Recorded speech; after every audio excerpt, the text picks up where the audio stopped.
Fra den dybere visdom i amerikansk og europæisk økonomi til kontroversiel forskning i menneskelig intelligens. For findes der andre forklaringer på forskellige befolkningers forskellige IQ-quotienter, udover alle de sædvanlige forklaringer med arv og miljø, kulturel og økonomisk baggrund?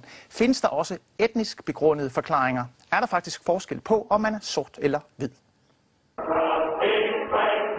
Nazisterne var overbevist om det, men også andre troede dengang i 30'erne og 40'erne på den hvide races overlegenhed. På universiteter i Europa og USA forklarede man menneskelig adfærd eller samfundsudviklinger i fremmede lande med biologi og race. Med nazismens fald blev den form for raceforskning dog dybt kontroversiel. Men selvom det ikke fører til akademisk anerkendelse, så forskes der dog også i dag i intelligensforskelle mellem forskellige racer.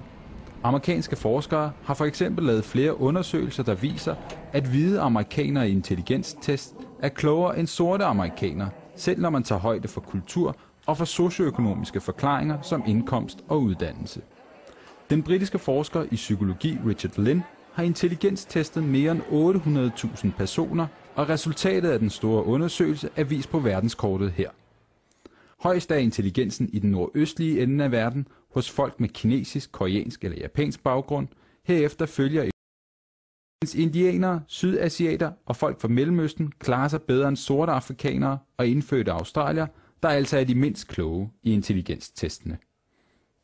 Ja, velkommen Lone Frank. Du er videnskabsjournalist på Weekendavisen, hvor du har beskæftiget dig med og beskrevet den her form for intelligensforskning. Det bliver kaldt ond forskning. Er du enig? Altså nej, jeg vil sige, forskning er forskning, og fakta er fakta. Om de bliver brugt ondt eller godt, det har sådan set ikke noget med forskning selv at gøre. Men selvfølgelig kan man godt forstå, at man kalder sådan noget forskning ond forskning. For stuerent er det i hvert fald ikke. Det er ikke rigtig stuerent. Altså så snart det kommer til noget forskning, der ligesom tyder på, at der er nogle biologiske forskelle på grupper af mennesker, så er det, den er meget, meget upopulær. Og hvorfor så det? Jamen, det kan man jo selvfølgelig godt forstå i lyset af, at der står ligesom 2. verdenskrig hen over det på en eller anden måde. Ikke? Fordi vi har, kan man sige, tiden før 2. verdenskrig, hvor man jo talte ugenert om altså undermennesker, ikke? Nogen, der var mindre værd end andre, på grund af et eller andet. Og det kunne så være hudfarve, det kunne være et eller andet kendetegn. Så får man 2. verdenskrig, hvor altså, man har et Ragnarok, man har udryddelseslejre osv. osv.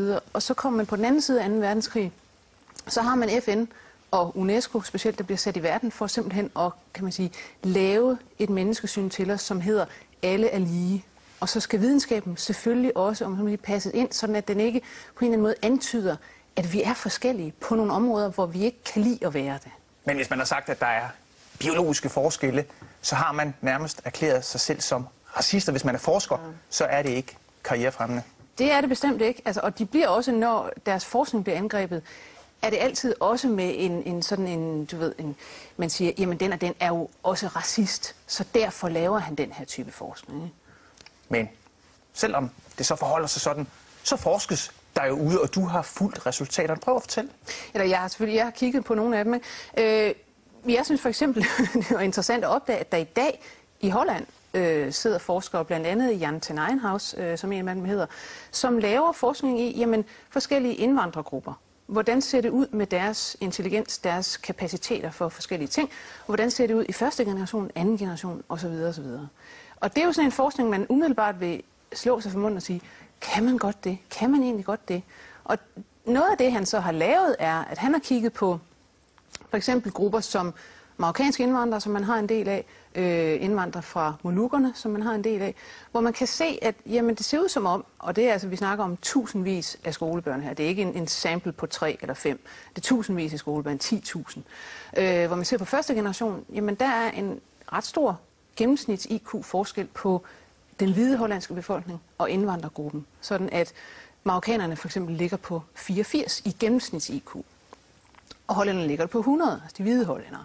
I anden generation ser det ud til, jamen så har man fået en miljøeffekt, der gør, så man er oppe på 88, men ikke 100. Og det hele, kan man sige, knytter jo an til en meget ældre forskning, som var det, der satte hele balladen om IQ-forskning i gang. Ja, der er foretaget store amerikanske studier, der er foretaget rigtig mange studier over hele verden. Ikke? Men det, der satte gang i balladen, var en bog, der hed The Bell Curve, som kom i 94, Murray og Hernstein. 2 forskere, amerikanere, som egentlig faktisk bruger den her bog til at råbe vagt i gevær og sige til amerikanerne, der ved at ske noget herovre, der ved at skabes et svælg mellem, om man så må sige, en kognitiv elite, sådan nogle høj-IQ-mennesker, ikke? Sådan nogle, som sidder og debatterer i tv og den slags. Og så en, hvad skal man sige, en underklasse af folk, og vi må gøre noget, vi må finde ud af, hvad vi skal gøre ved det. Nogle af de data, de så lægger frem, og det er det, der gør bogen så kontroversiel, er så, at man tilsyneladende kan se forskel på etniske grupper, altså racegrupper. Det ser ud som om, at de sorte amerikanere ligger sådan i bunden med en gennemsnits-IQ på 85. Så har du latinoer ovenpå, som ligger mellem de der 85, og så den hvide befolkning, som ligger på 100, og så har du nogle asiater, som ligger på 105-110, sammen med nogle ashkenazi-jøder. Men hvordan kan man skelne her? Altså, hvordan kan man vide, at det ikke er deres barndom, deres opdragelse, økonomi, sociale ting? Det er selvfølgelig det, man diskuterer, fordi at, hvad skal man sige, der er ikke rigtig nogen, der sætter sådan det store spørgsmålstegn ved, at der er de her forskelle. Altså man kan måle dem. Nogle er klogere end andre. Og man kan måle dem over overvis. Det er ikke bare sådan en enkelt måling, man kan se det på.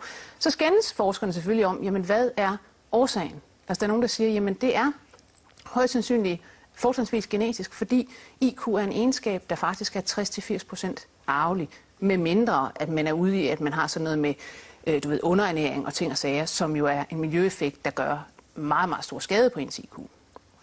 Okay, så du har den her gruppe, der siger, at det er fortrinsvis genetisk. Så har du nogen, som siger, det kan simpelthen ikke lade sig gøre. Om så må sige, mange af dem gør af ideologiske grunde, siger, det kan simpelthen ikke passe. Der må være noget med, at det er fattigdom, der gør det, det er racisme, det er et eller andet end den der biologiske ting, der gør det. Men når du lægger alle indicierne sammen, fordi der er ikke selvfølgelig, du har ikke, hvad skal man sige, en undersøgelse, hvor du kan gå ind og slå fast, ja, det er genetisk, fordi vi kender faktisk ikke generne bag IQ. Men du har en masse indicier, der ser ud til, at der er et biologisk grundlag for nogle af de her forskelle. Og hvis det nu er rigtigt, hvad skal man overhovedet bruge den viden til? Det er jo så selvfølgelig spørgsmålet. Det er der, nogen siger, jamen det kan kun føre til, den her onde forskning kan kun føre til, hvad skal man sige, racisme, øget racisme i samfundet, øget diskrimination over for grupper osv., hvor man også kunne vende om og sige, jamen det måske virkelig en peger på. Altså, det vigtige er jo ikke, hvad de her forskellige grupper, du kan skille ud, har i gennemsnits-IQ. Det vigtige er, at man som samfund måske erkender, at der er noget, der hedder individuelle IQ-forskelle. Vi er ikke alle sammen født ens. Det vil vi aldrig nogensinde blive. Og vi står jo for eksempel i dag med et samfund herhjemme, hvor man siger, at det er en politisk beslutning, at 95% af en årgang skal have en ungdomsuddannelse.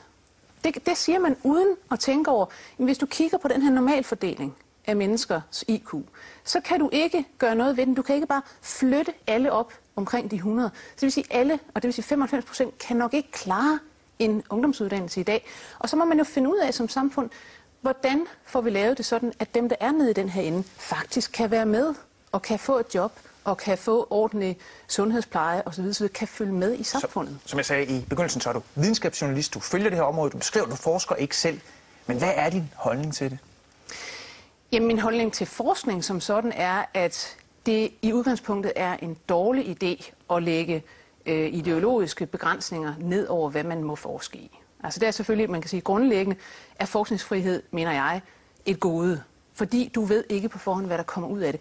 Det, der kunne komme ud af sådan en forskning her, det kunne jo også være, at man begyndte at forske alvorligt i, jamen, hvis vi siger, og hvis vi erkender, at IQ er 60-80% arveligt, så er der altså stadigvæk en stor del miljø. Og den kan vi måske begynde at rode i at finde ud af, jamen, hvad gør vi så for at, hvad skal man sige, trække al den IQ ud af folk, vi kan, for at få enhver generation gjort, hvad skal man sige, så gode som muligt, give dem så gode betingelser som overhovedet muligt. Det kunne jo være en forskning, der kunne komme ud af det her, i stedet for, at man lægger låg på og siger, vi er ideologisk set ens, så derfor må vi ikke forske. Og under anden omstændighed er det forskning. Jon Frank, tak fordi du kom.